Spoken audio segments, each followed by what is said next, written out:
I spent 72 years building a life around loving my daughter, only to discover that love meant absolutely nothing to her when she looked me in the eye and told me she'd already gotten married, without even inviting me.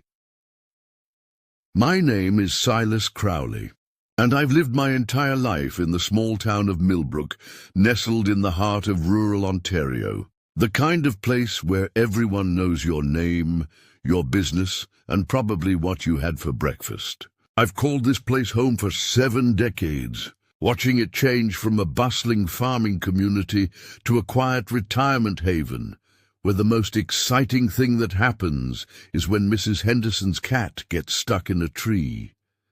For the past 12 years, since my beloved wife Margaret passed away from cancer, I've lived alone in our 2-story colonial house on Maple Street, the same house where we raised our only child, Emma.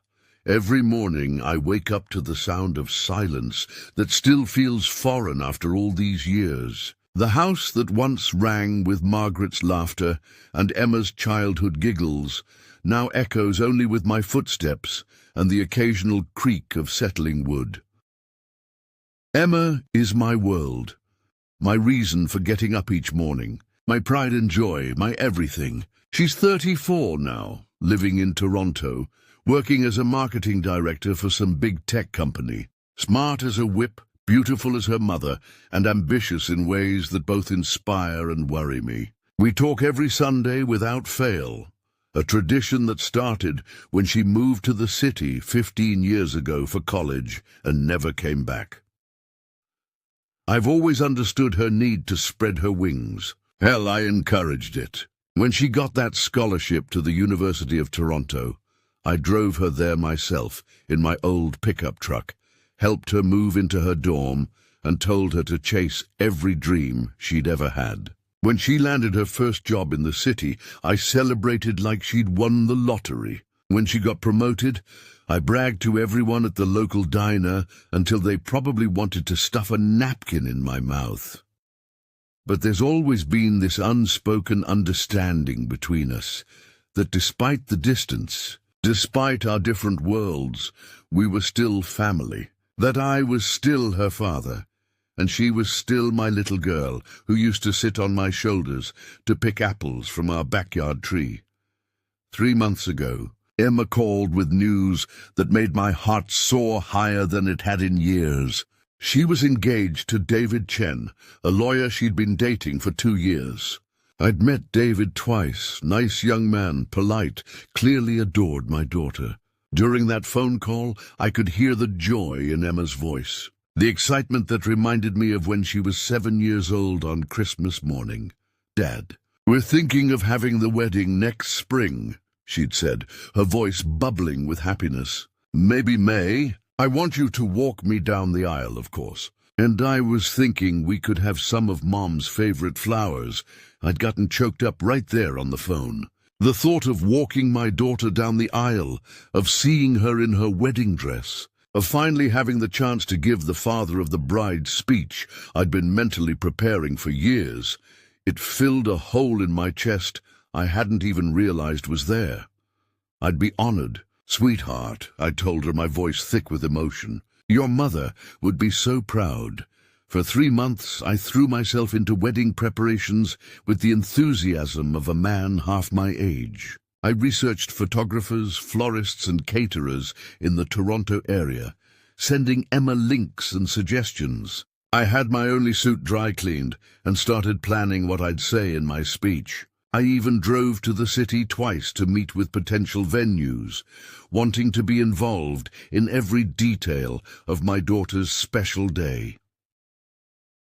Emma seemed pleased with my enthusiasm at first. She'd laugh when I'd call with another idea or suggestion. "Dad, you're more excited about this wedding than I am," she'd say, but her tone was warm, affectionate.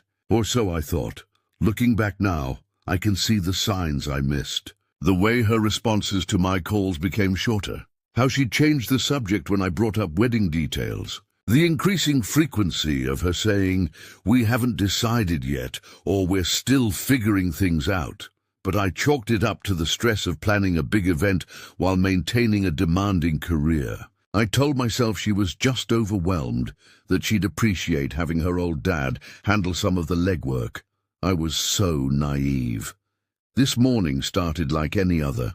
I made my coffee, read the local newspaper cover to cover, and settled into my favorite armchair by the window that overlooks Main Street. Sundays have a particular rhythm in Millbrook, quiet, peaceful, with just enough activity to remind you that the world is still turning.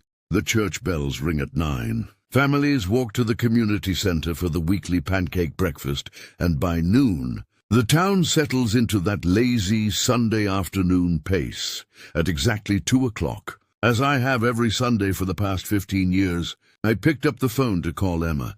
We never scheduled these calls. They just happened, as natural as breathing. Sometimes we talk for 10 minutes, sometimes an hour, but we always talked. The phone rang twice before David answered. "Hello, Mr. Crowley," he said, his voice carrying a strange tension I couldn't quite identify. "How are you doing?" "I'm well, David. Is Emma around?" I wanted to ask her about the wedding timeline. I found this wonderful photographer in Toronto who specializes in— "Actually, Mr. Crowley," David interrupted, his voice even more strained now. "Maybe you should talk to Emma about that." "Hold on." I heard muffled conversation in the background, the kind where someone covers the phone with their hand, but you can still make out urgent whispers. My stomach began to twist with an anxiety I couldn't name. "Dad?" Emma's voice came on the line, but it was different, distant almost. "Guilty? Hello, sweetheart. I was just telling David about this photographer I found. Her portfolio is incredible, and she has availability in May. I think you'd love her style. Very natural, not too posed. She reminds me of that photographer we hired for your high school graduation, remember? The one who— Dad." Emma's voice cut through my enthusiasm like a knife through paper. "We need to talk."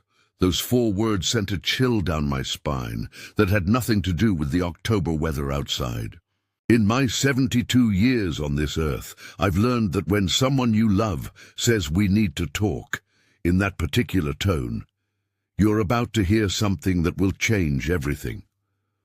"What's wrong, Emma? Are you having second thoughts about the wedding?" "Because that's completely normal, sweetheart. Your mother had jitters before our wedding, too.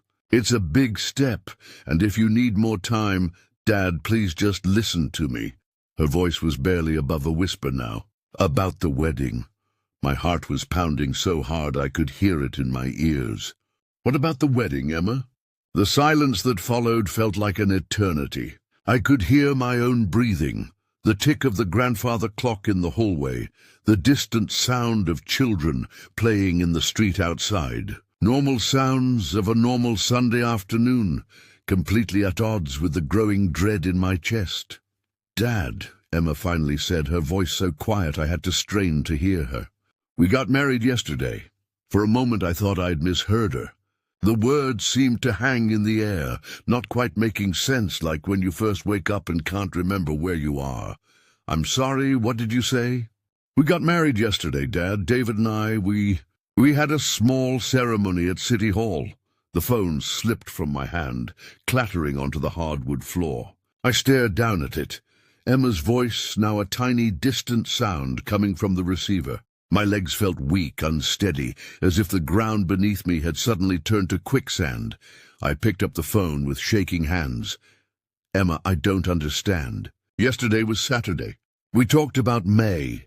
We talked about venues and flowers and me walking you down the aisle. I know, Dad, I know we did. But things changed, and we decided to keep it simple. Just immediate family, immediate family." The words hit me like a physical blow. I am her immediate family. I'm her only family. I'm her father, the man who raised her, who loved her unconditionally for 34 years, who would have moved mountains to see her happy. "Emma," I said, my voice breaking despite my efforts to stay calm. "I'm your immediate family. I'm your father." Another silence. This one even longer, even more devastating than the first. "I know, Dad. I'm sorry. It all happened so fast, and we didn't want a big fuss. You know how you get about these things. You get so excited and involved, and we just wanted something quiet and private. How I get about these things. Like my love for my daughter. My desire to be part of the most important day of her life was some kind of character flaw. Some embarrassing quirk that needed to be managed rather than celebrated. I thought about all the times I'd driven to Toronto to look at venues with her, all the research I'd done, all the plans I'd made, the suit hanging in my closet, cleaned and pressed and waiting for the day I'd wear it to walk my daughter down the aisle. The speech I'd written and rewritten a dozen times, each draft trying to capture just how proud I was of the woman she'd become. So when you said you wanted me to walk you down the aisle, I meant it at the time, Dad. I really did. But then we started thinking about how complicated everything would get, how expensive, how much stress it would be to plan something big. This was just easier. My presence at my daughter's wedding would have made things complicated. My love for her was an inconvenience to be managed, a problem to be solved by simply excluding me from the most important day of her life.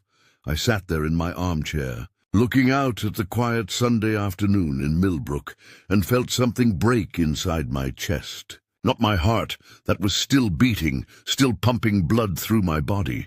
Something deeper than that. Something that had to do with who I thought I was, who I thought we were to each other. Dad, are you there? I was there. But the man who'd answered the phone 10 minutes ago, the excited father planning his daughter's wedding, that man was gone forever.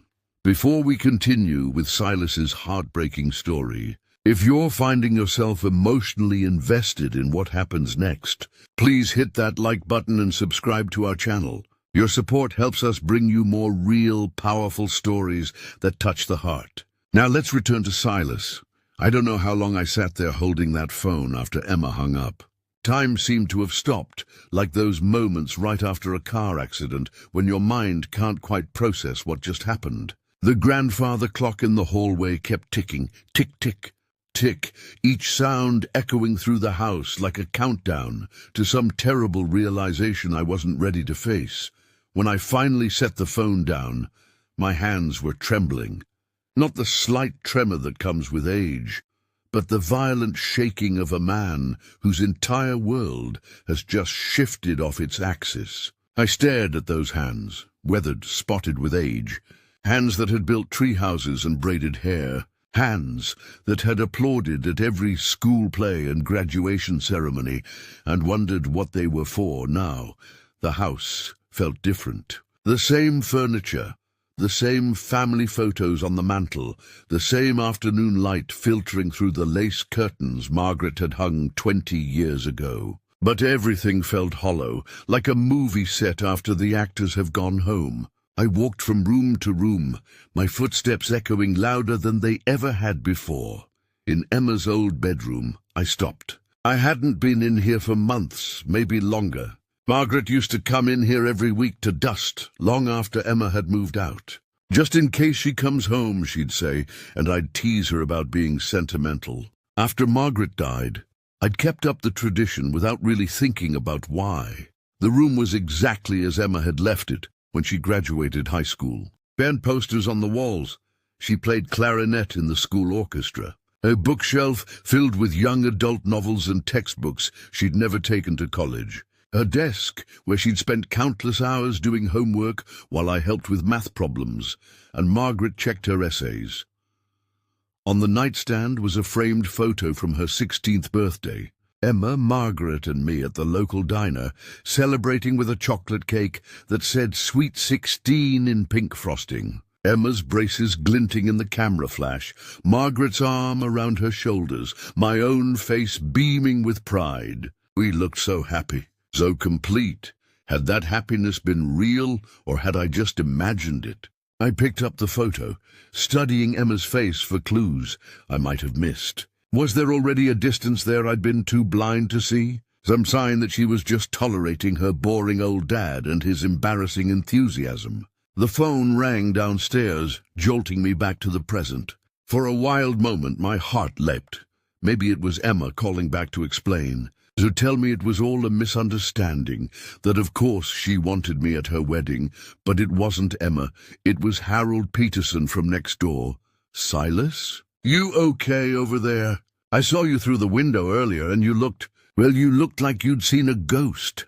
Harold and his wife Ruth have been my neighbors for 30 years. Good people, the kind who shovel your driveway without being asked and bring casseroles when someone dies. Harold's a retired high school principal. Ruth taught kindergarten until her arthritis got too bad. They've been married 45 years and still hold hands when they walk to the mailbox.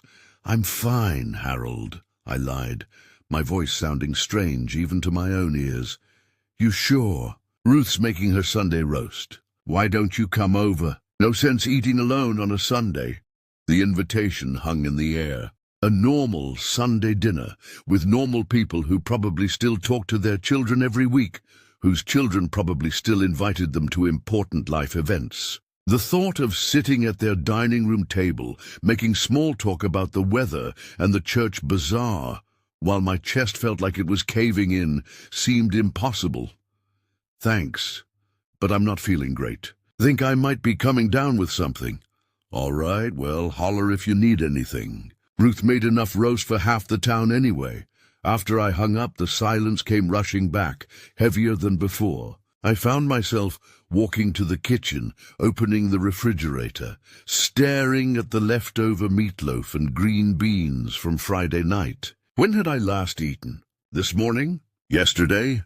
My body felt disconnected from my mind, like I was watching someone else go through the motions of living. I made myself a sandwich I couldn't taste and sat at the kitchen table where Emma and I used to eat breakfast before school. She'd always been a slow eater, dawdling over her cereal while I packed her lunch and reminded her about homework assignments. I'd complain about her taking forever, but secretly I loved those morning moments, just the two of us, starting another day together. Dad, do you think Mom would be proud of me? She'd asked one morning when she was about 12, apropos of nothing. I'd stopped spreading peanut butter on her sandwich and looked at her seriously. Your mother is proud of you, sweetheart, every single day. But how do you know? She's been gone for 3 years. Because, I'd said, sitting down across from her, love doesn't stop when someone dies. Your mom's love for you is still here, in this house, in you, in every good choice you make. When you're kind to your friends, when you work hard in school, when you help Mrs. Henderson carry her groceries, that's your mom's love still working in the world. Emma had smiled then, the gap-toothed grin she'd had before her permanent teeth came in. Will your love for me work like that too, even after you're gone? Forever and always, kiddo. Forever and always. Sitting in that same kitchen now, staring at the untouched sandwich, I wondered if I'd been wrong. If love could actually stop. If it could be dismissed with a phone call and 4 words, we got married yesterday. The rest of Sunday passed in a haze. I tried watching television, but the laugh tracks from the sitcoms felt obscene. I attempted to read, but the words swam on the page without meaning. I called Emma's number twice, hanging up both times before it could ring. What would I say? What was left to say? As the sun set, painting the living room in shades of orange and gold, I found myself back in that armchair by the window. Millbrook was settling into evening, porch lights coming on, the smell of Sunday dinners drifting from neighbors' windows, the sound of children being called inside for baths and homework, normal life continuing while mine had apparently ended. Monday morning brought no relief. I went through my usual routine like a man sleepwalking, coffee, newspaper, checking the weather. But everything felt mechanical, performative. The local news talked about the upcoming Harvest Festival, a story about the high school football team's winning streak, the weather forecast for the week. Life in Millbrook continuing exactly as it had yesterday. While I felt like I was viewing it from behind glass, I kept finding myself picking up the phone to call Emma, then remembering there was nothing to call about anymore. The wedding was over. Done. She was married now, Mrs. Emma Chen, and I hadn't been there to see it. Around noon, I drove to the flower shop downtown. Martha Henley has run Millbrook Flowers for 20 years, and she knew about Emma's engagement. She'd been so excited when I told her about the wedding plans, already talking about what kinds of arrangements would look beautiful in a Toronto venue. "Silas," she called out when I walked in, her face lighting up.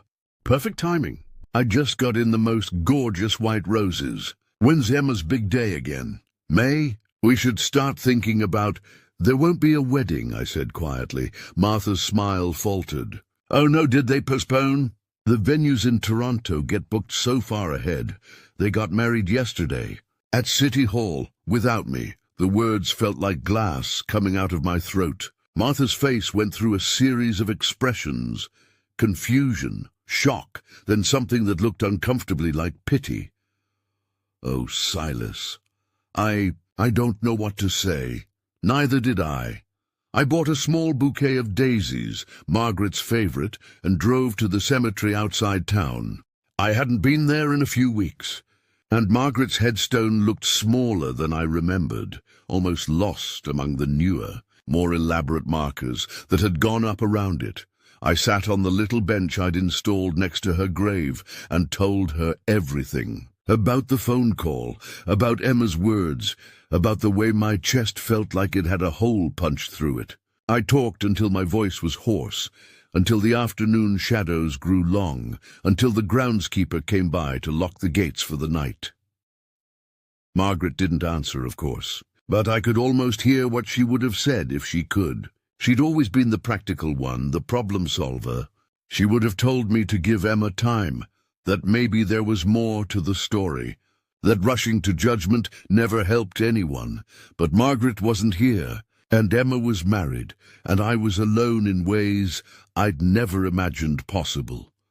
That night, I did something I hadn't done since Margaret's funeral. I cried, not the quiet tears of grief I'd grown accustomed to over the years, but deep, wrenching sobs that came from somewhere so far down inside me I'd forgotten it existed. I cried for the father-daughter dance that would never happen, for the speech I'd never give, for the grandchildren who might never know their grandfather loved them before they were even born. Most of all, I cried for the man I'd thought I was, a good father, a loving presence in his daughter's life, someone who mattered, because apparently I'd been wrong about all of it. The tears eventually stopped, leaving me hollow and exhausted. I sat in the dark living room, surrounded by decades of family memories, and tried to figure out who I was supposed to be now. If I wasn't Emma's devoted father, if my love was more burden than blessing, then what was I? Just an old man in an empty house, waiting for nothing. Tuesday morning came with the kind of grey October drizzle that makes everything look like an old photograph. I woke up on the living room couch, still in yesterday's clothes, my neck stiff from sleeping at an awkward angle. For just a moment, in that space between sleep and waking, I forgot. Then it all came rushing back. The phone call, Emma's words, the wedding that happened without me. I made coffee with shaking hands and tried to convince myself that today would be different, that I'd call Emma and we'd talk this through like adults, that there was some reasonable explanation I was missing, some misunderstanding we could clear up. But when I picked up the phone, I couldn't bring myself to dial her number. What if she didn't answer? What if she did answer, but her voice had that same distant politeness as Sunday? What if she told me more things I wasn't prepared to hear? Instead, I called my brother Jack in Vancouver. Jack is 5 years younger than me, a retired engineer who moved to the West Coast after his divorce 15 years ago. We talk maybe once a month, usually about hockey or the weather or his new hobby of woodworking. Jack's never been much for deep conversations or family drama, which is exactly why I needed to talk to him. Silas, everything all right? You never call on weekdays. Emma got married, I said without preamble. Hey, that's great. When's the wedding? Please don't tell me it's during hockey season, because you know how Linda gets about. It already happened, Jack. Sunday, at City Hall in Toronto. I wasn't invited. The silence stretched across 3,000 miles of telephone wire. What do you mean you weren't invited? You're her father. That's what I thought, too. I told him everything. The 3 months of planning, the venues I'd researched, the suit hanging in my closet, the phone call that changed everything. Jack listened without interrupting, which was unusual for him. My brother's never been short on opinions. Jesus, Silas, that's... I don't know what to say. Did you two have a fight? Something I don't know about? That's just it. I thought everything was fine. Better than fine. We talked every Sunday. She seemed happy about the wedding plans. She even asked me about using some of Margaret's flowers. Maybe it's about money? You know how expensive weddings are these days. Maybe they couldn't afford a big ceremony and were too embarrassed to... I offered to pay for everything. Jack, everything. The venue, the flowers, the catering. Her dress. I told her money was no object. This was my only daughter's wedding. My only child's wedding. Another silence. Then Jack's voice, quieter now. What are you going to do? That was the question, wasn't it? What does a man do when he discovers that his entire understanding of his relationship with his child has been wrong? When the love he thought was mutual turns out to be, what, obligation? Pity? I don't know, I admitted. I honestly don't know. After I hung up with Jack, I found myself wandering the house again, but this time I was seeing it differently. Every family photo, every memento from Emma's childhood, every carefully preserved piece of our shared history, it all looked different now. Like evidence in a case I was just beginning to understand. In my bedroom, I opened the closet and stared at the navy suit hanging there. I'd bought it specifically for Emma's wedding, had gone all the way to Toronto to find something appropriate for the father of the bride. The salesman had been so helpful, understanding exactly what I was looking for. Your daughter's wedding, sir? How wonderful. You must be so excited. I'd been excited. I'd stood in front of that mirror in the department store, imagining walking Emma down the aisle, imagining her arm linked through mine, imagining the moment I'd lift her veil and kiss her cheek before, placing her hand in David's. Now, the suit just looked like a costume for a play. I'd never be cast in. I pulled out my phone and scrolled through the photos I'd taken. Over the past few months, pictures of venues, flowers, decorations. I'd been so proud of my research, so eager to help plan the perfect day for my daughter. Looking at those photos now, I felt like an idiot. A meddling old fool who couldn't take a hint.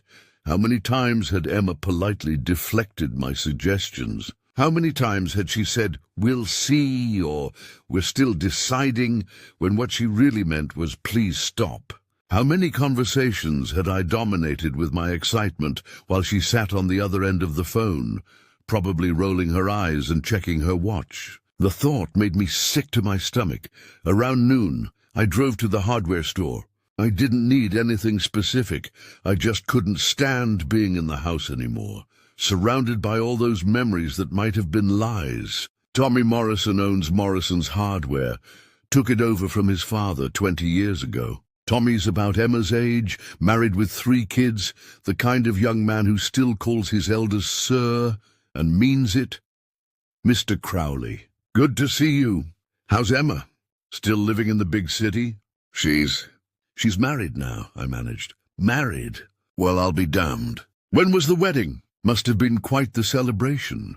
I stood there in the paint aisle, surrounded by color samples and brushes, and felt that familiar tightness in my chest. Sunday, I said quietly. This past Sunday? Well, congratulations. Must have been beautiful. I bet. The kindness in his voice, the assumption that of course I'd been there, of course I'd walked my daughter down the aisle. It was almost worse than Emma's dismissal. Tommy's words showed me what should have been normal, what any reasonable person would expect. Actually, I wasn't there. Tommy's smile faltered. Oh, I'm sorry, I just assumed. Were you sick? That's tough, missing something like that. I could have lied. Could have said I had the flu, or that the weather was too bad to travel. Could have saved face and preserved some dignity. Instead, I heard myself saying, they didn't invite me. The words hung in the air between us like a confession. Tommy's face went through the same progression of emotions I'd seen on Martha's face at the flower shop. Confusion, shock, then that uncomfortable pity that made me want to disappear. Mr. Crowley, I don't... That doesn't make sense. You're her father. Yes, I said quietly. I am. I left the hardware store without buying anything. Drove home through the familiar streets of Millbrook, past the elementary school where Emma had learned to read, past the park where I'd pushed her on swings for hours, past the church where we'd attended services every Sunday until she left for college. All of it felt like ancient history now, like artifacts from someone else's life. That afternoon, I did something I'd never done in all my years of living in Millbrook. I closed the curtains, unplugged the phone, and hid from the neighbors who might want to chat, from the mailman who'd ask about Emma, from anyone who might want to congratulate me on my daughter's wedding or ask why I looked like I'd been hit by a truck. I sat in the dark living room, surrounded by the ghosts of better times, and tried to figure out where everything had gone wrong. When had I become such a burden to my daughter? When had my love transformed from something precious into something embarrassing? Was it after Margaret died, when I'd leaned on Emma too heavily for emotional support? Was it when she moved to Toronto, and I called too often, visited too much? Was it simply that I was getting old, becoming one of those pathetic elderly parents who can't accept that their children have moved on? The questions circled in my mind like vultures, each one picking at a different piece of my confidence, my understanding of who I thought I was. By evening I felt hollowed out, scraped clean of everything I'd believed about myself and my relationship with my daughter. I opened a can of soup for dinner, but couldn't taste it. Tried to watch the news, but couldn't follow the stories. Went to bed early, but couldn't sleep. I lay in the darkness, listening to the house settle around me, and wondered if this was what the rest of my life would feel like. This emptiness, this sense of being irrelevant to the people I loved most. Somewhere around midnight, I heard a car door slam outside. For a wild moment, I thought it might be Emma coming to apologize, to explain, to make things right. I got up and peered through the bedroom curtains. But it was just the Henderson's son dropping off his mother after her bingo night. I watched the taillights disappear down Maple Street and accepted the truth I'd been avoiding all day. Emma wasn't coming. She wasn't going to call to apologize or explain. In her mind, what she'd done was reasonable, even necessary. The problem wasn't her decision, the problem was me and my inability to accept it. I was the father who loved too much, who wanted too much, who expected too much. I was the inconvenience that needed to be managed, the complication that needed to be avoided. And somewhere in Toronto, my daughter was probably sleeping peacefully next to her new husband, relieved that her wedding had gone off without her embarrassing old father making a scene. The thought broke something fundamental inside me, not just my heart, but my faith in everything I'd built my life around. If the person I loved most in the world could dismiss me so easily, what did that say about the value of my love? What did that say about me? I pulled the blankets over my head and waited for morning, knowing that when it came, I'd still be the same irrelevant old man I'd become the moment Emma said those 4 words. We got married yesterday. Nothing was ever going to be the same again. Wednesday brought the kind of morning that feels like a slap in the face.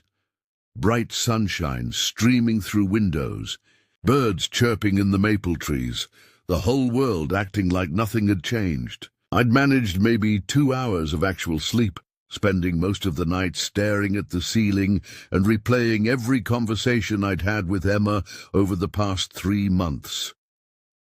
I was making coffee when the phone rang. For a split second my heart jumped. Maybe it was Emma finally ready to talk. But the caller ID showed a Toronto number I didn't recognize. Hello, Mr. Crowley. This is Sarah Mitchell from the Fairmont Royal York Hotel. I'm calling about the wedding reception booking you made for May 15th under the Crowley Chen party. The wedding reception. I'd completely forgotten. 3 weeks ago, I'd put down a deposit to hold the date, wanting to surprise Emma with options when she was ready to make final decisions. The Fairmont was one of Toronto's most elegant hotels, the kind of place I'd dreamed of hosting my daughter's reception. "Mr. Crowley, are you there?" Yes, I'm here. We need to finalize the guest count and menu selections by the end of the week. When would be convenient for you and the bride to come in for the tasting? I stood there in my kitchen holding the phone, feeling like I was going to be sick. How do you explain to a stranger that the bride got married without you? That the reception you booked will never happen because you don't exist in your daughter's life anymore? "I need to cancel the booking," I said quietly. "Cancel? Oh no, is everything all right? We can work with you if there are budget concerns, or if you need to adjust the date. The wedding already happened. They don't need the reception anymore." There was a pause. "I see. Well, I'm sorry it didn't work out. Unfortunately, the cancellation fee is 50% of the deposit, but given the circumstances..." I hung up before she could finish. 50% of $2,000. $1,000 down the drain for a party that was never going to happen, for a daughter who didn't want me there anyway. I sat down hard in the kitchen chair and put my head in my hands. How many other loose ends were there? How many other people would call, expecting to help plan a wedding that had already happened without me? The answer came sooner than I expected. Over the next 2 hours, I received calls from a florist in Toronto I'd contacted about centerpieces, a photographer whose portfolio I'd bookmarked, and a catering company I'd asked for a quote. Each conversation was its own small torture, each explanation a fresh reminder of how thoroughly I'd been cut out of my daughter's life. By noon, I was exhausted from making excuses, from cancelling plans, from explaining the unexplainable. I'd always prided myself on being a man who kept his word, who followed through on commitments. Now I was cancelling vendors left and right, leaving deposits forfeit, breaking promises I'd made in good faith. I was contemplating unplugging the phone entirely when it rang again. This time, it was a number I recognized, David's cell phone. "Mr. Crowley?" "It's David. David Chen, Emma's husband." The word husband hit me like a physical blow. Emma's husband. My son-in-law, who I barely knew, calling me after the fact. "Hello, David.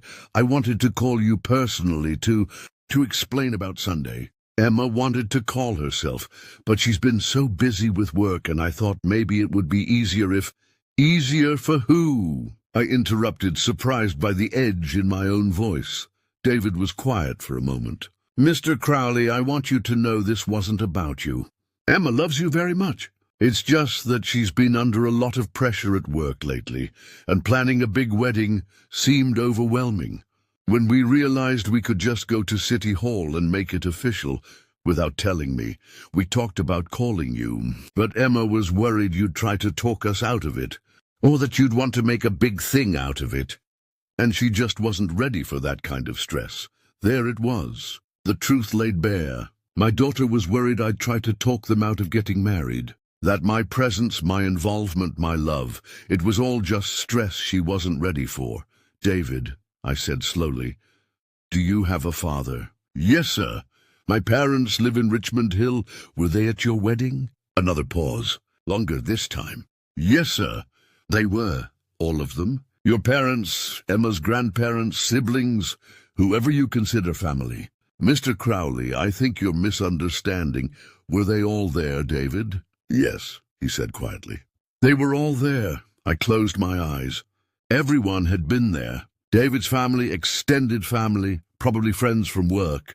Everyone except me. I hadn't just been excluded. I'd been specifically excluded while everyone else was included. Why? The word came out broken, barely a whisper. David sighed heavily. Emma said, "She said you'd been getting too involved in the planning, that you were calling all the time, sending links to venues and vendors, making suggestions about everything. She felt like you were taking over, and she just wanted something simple and private. Taking over. My enthusiasm for my daughter's wedding, my desire to help make it perfect, my love and excitement, it had all been reframed as me taking over, being controlling, being too much. I was trying to help. I know, Mr. Crowley, and I told Emma that.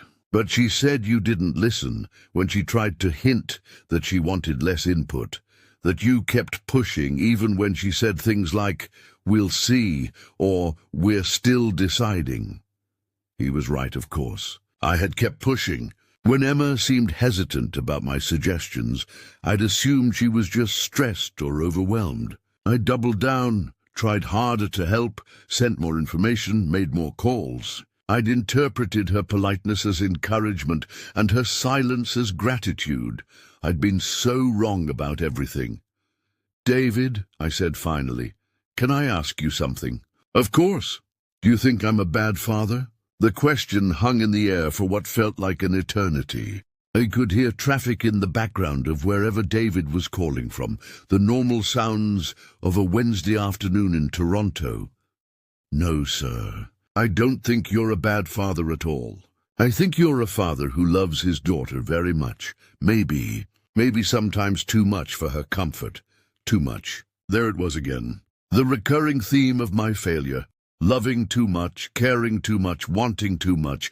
"Is she happy?" I asked. "Very happy, Mr. Crowley. We're very happy." "Good, that's what matters. She wants to call you soon. She's just giving you some time to process everything. She knows this was a shock.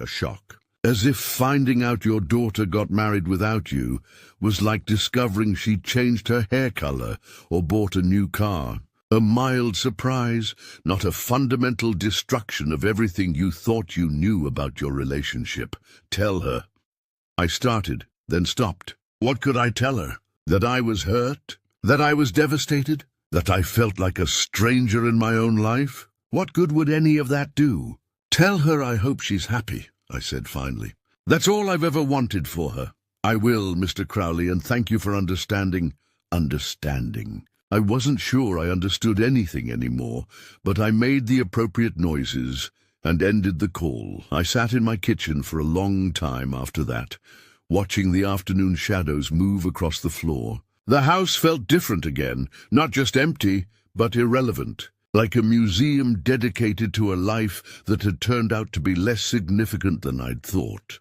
Margaret's coffee mug was still in the dish drainer where I'd left it that morning. I'd been using it every day for 12 years, finding comfort in this small connection to my late wife. Now I picked it up and really looked at it.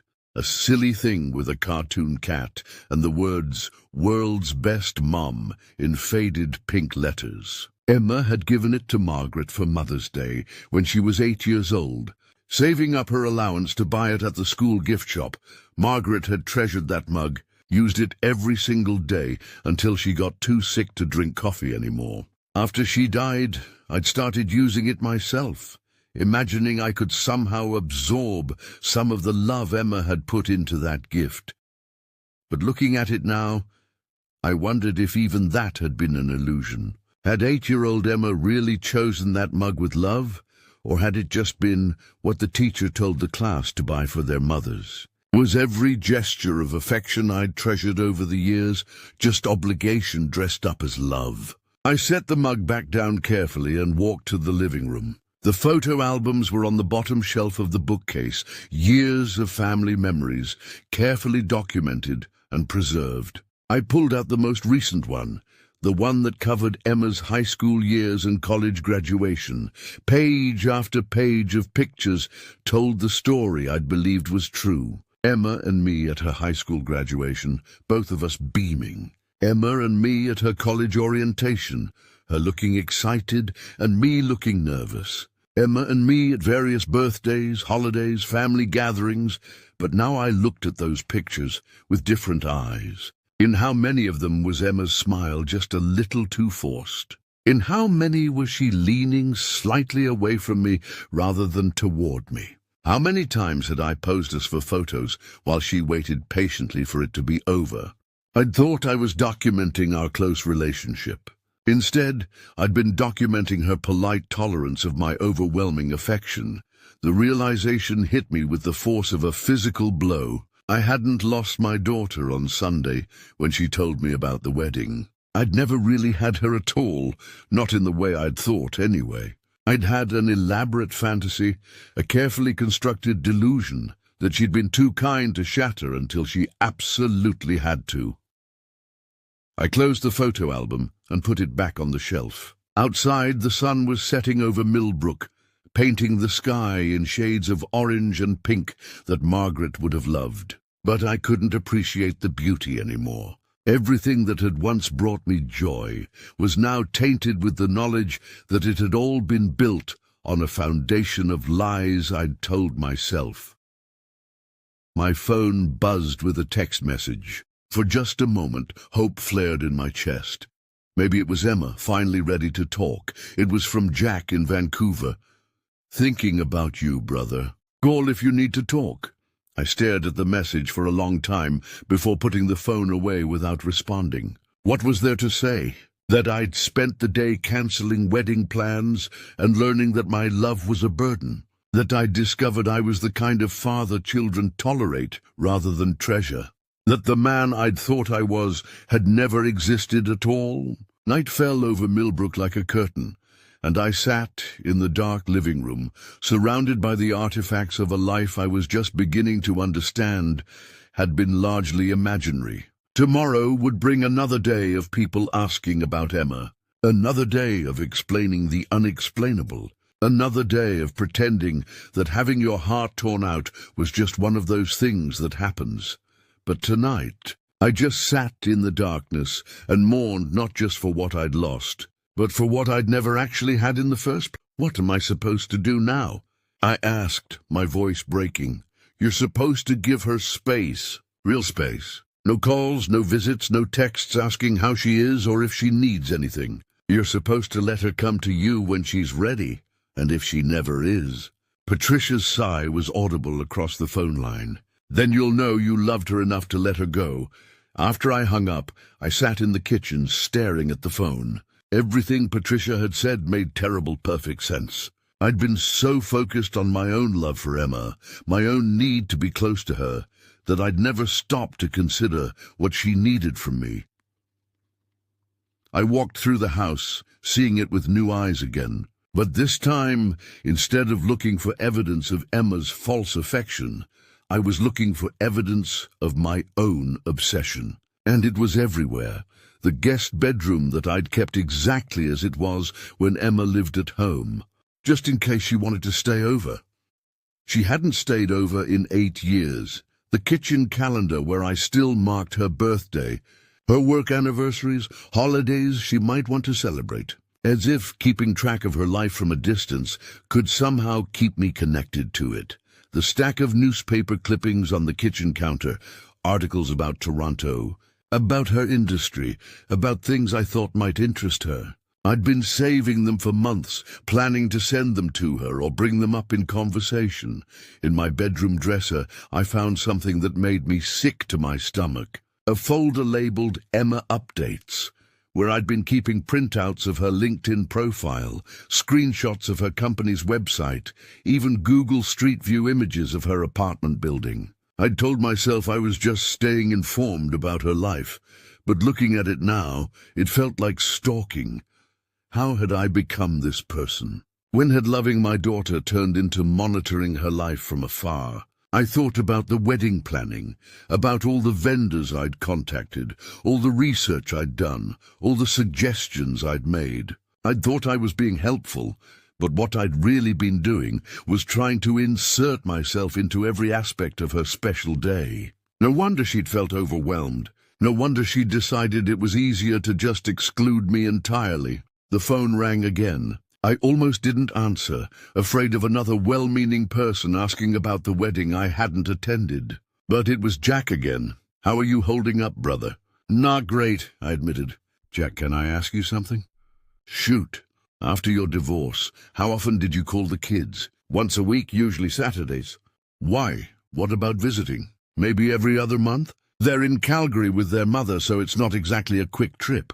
And they're okay with that? You don't think they feel like you don't care enough? Jack was quiet for a moment. Silas, where is this going? I told him about my conversation with Patricia, about the realization that I'd been calling Emma several times a week and visiting twice a month for 15 years. Jesus, Jack said quietly. Silas, that's a lot. I thought it was normal. I thought it was being a good father. Being a good father is loving your kids and being there when they need you, not being there every day whether they need you or not. So I am a bad father. No, you're not a bad father. You're a grieving husband who got confused about the difference between being supportive and being needy. Needy. That word hurt worse than all the others combined. But it was accurate, wasn't it? I had been needy. I'd needed Emma's attention, her time, her inclusion in her life, to fill the void that Margaret's death had left behind. Jack, what do I do now? You back off completely. No calls, no visits, no contact at all, until she reaches out to you. What if she never does? Then you'll know you raised a daughter who's strong enough to set boundaries and stick to them, which honestly might be the best thing you ever taught her. After I hung up, I went to my computer and did something I should have done years ago. I deleted the Emma Updates folder. I threw away the newspaper clippings. I took down the calendar with her personal dates marked on it. Then I went to my phone and deleted her number. Not because I didn't love her, but because I loved her too much to keep doing this to both of us. If she wanted to talk to me, she had my number. She knew where I lived. The next move had to be hers. I spent the rest of Thursday afternoon writing a letter I would never send. I wrote about how sorry I was for overwhelming her, for not recognizing that my grief had turned into something that hurt her instead of helped her. I wrote about how proud I was of the woman she'd become, strong enough to set boundaries even when it meant hurting someone she cared about. I wrote about how I hoped someday she might forgive me for loving her in all the wrong ways. When I finished the letter, I folded it carefully and put it in my desk drawer. Maybe someday I'd give it to her. Maybe someday she'd want to hear what I had to say. But right now, the best thing I could do for my daughter was to love her enough to let her go, even if it killed me.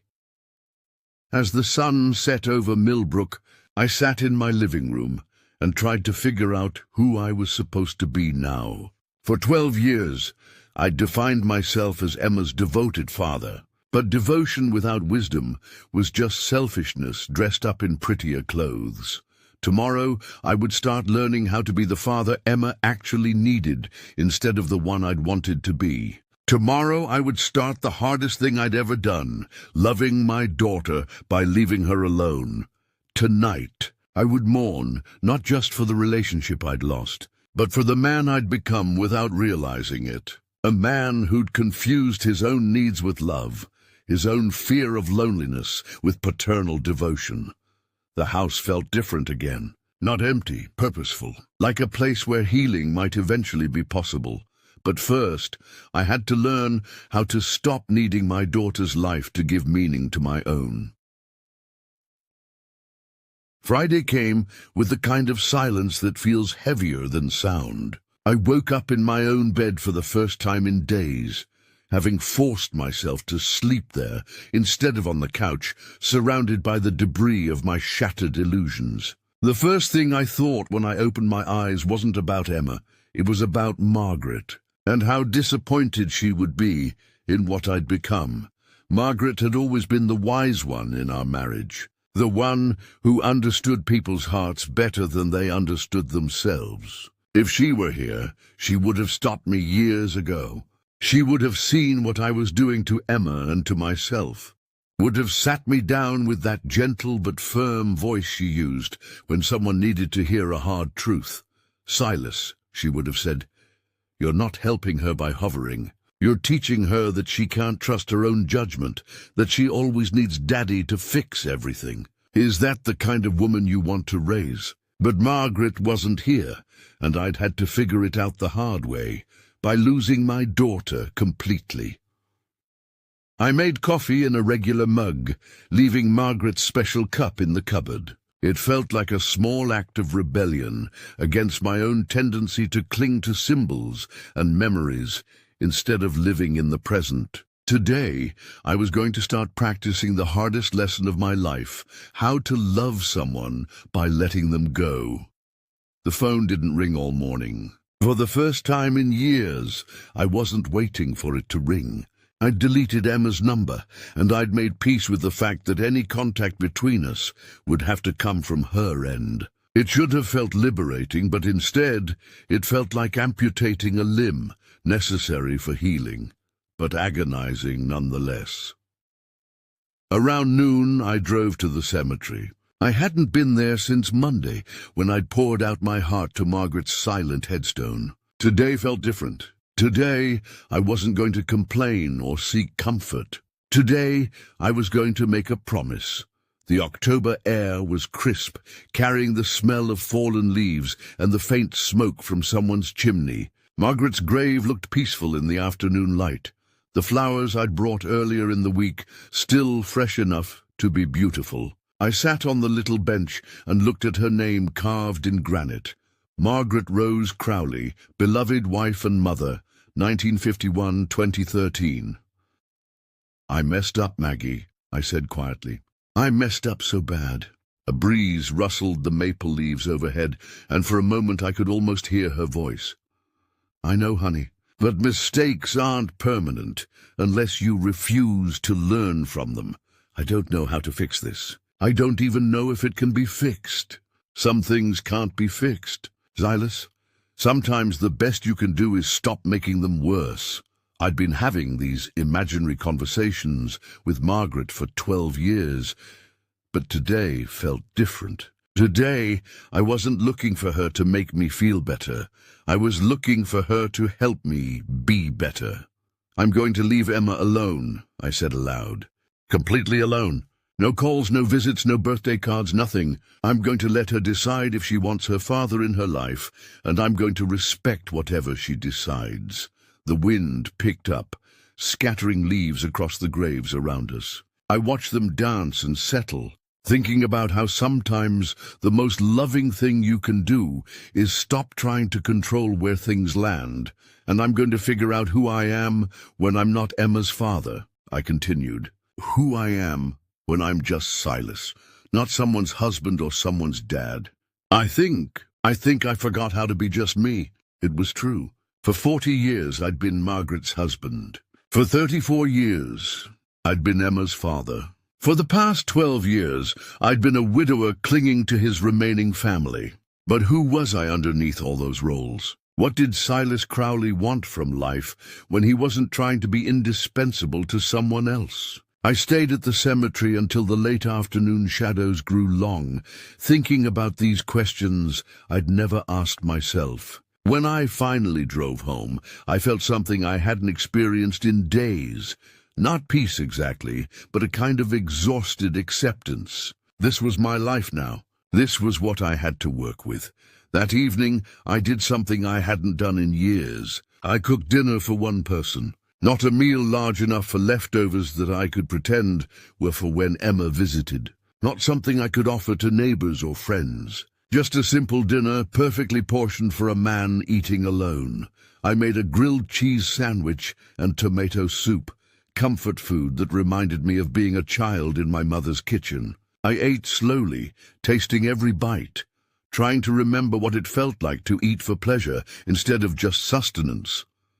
After dinner, I wandered through the house, seeing it with new eyes yet again. But this time, instead of looking for evidence of my failures or delusions, I was looking for possibilities. What could this space become if it wasn't a shrine to a family that had moved on? Emma's room could become a home office, or a workshop, or just storage. The formal dining room where we'd hosted holiday dinners could become a reading room. The basement where I'd kept all of Emma's childhood things could be cleaned out, made into something useful for the present instead of a museum of the past. For the first time since Sunday, I felt something that might have been hope, Not hope that Emma would call or that we'd reconcile. That was beyond my control now. Hope that maybe I could build a life worth living, even if I was living it alone. Saturday morning brought an unexpected visitor. I was having coffee in the kitchen when I heard a car door slam, followed by footsteps on the front porch. My heart leaped for just a moment before I realized it couldn't be Emma. She would have called first. And besides, she was probably settling into married life with David when I opened the door. Ruth Peterson from next door was standing there with a covered casserole dish and a determined expression. "Harold told me you've been looking peaked lately," she said without preamble. "And Mrs. Henderson mentioned she saw you at the cemetery talking to yourself. So I made extra lasagna, and I'm not taking no for an answer. Ruth has been retired for 15 years, but she still has the no-nonsense authority of someone who spent decades managing classrooms full of 5-year-olds. When Ruth Peterson decides you need looking after, resistance is futile.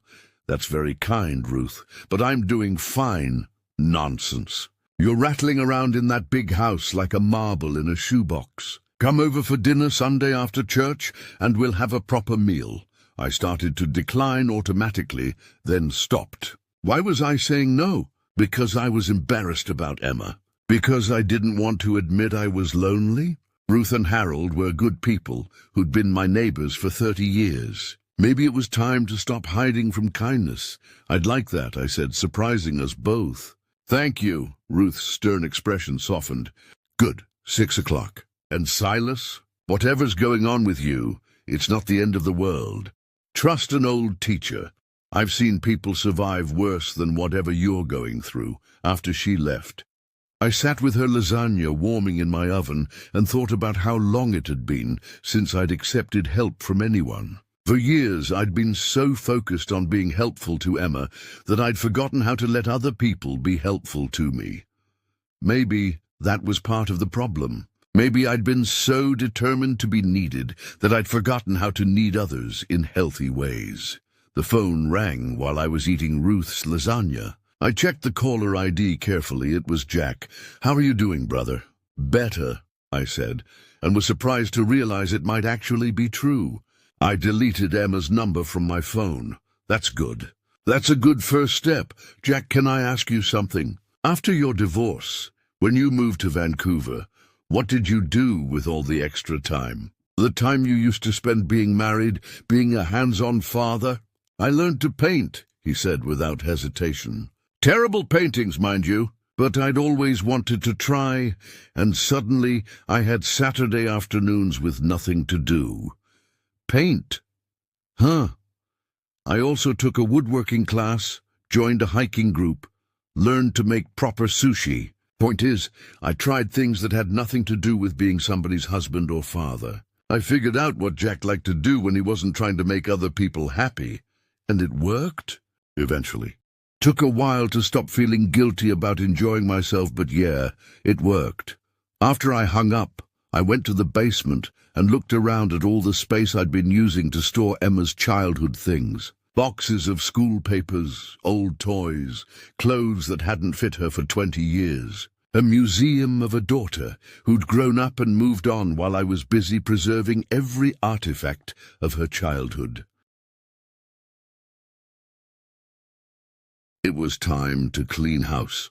Literally and figuratively, I spent the rest of Saturday afternoon sorting through boxes, deciding what was truly worth keeping, very little, and what was just taking up space that could be used for something new. With each box, I carried to the garage for donation. I felt a little lighter. This wasn't about erasing Emma from my life.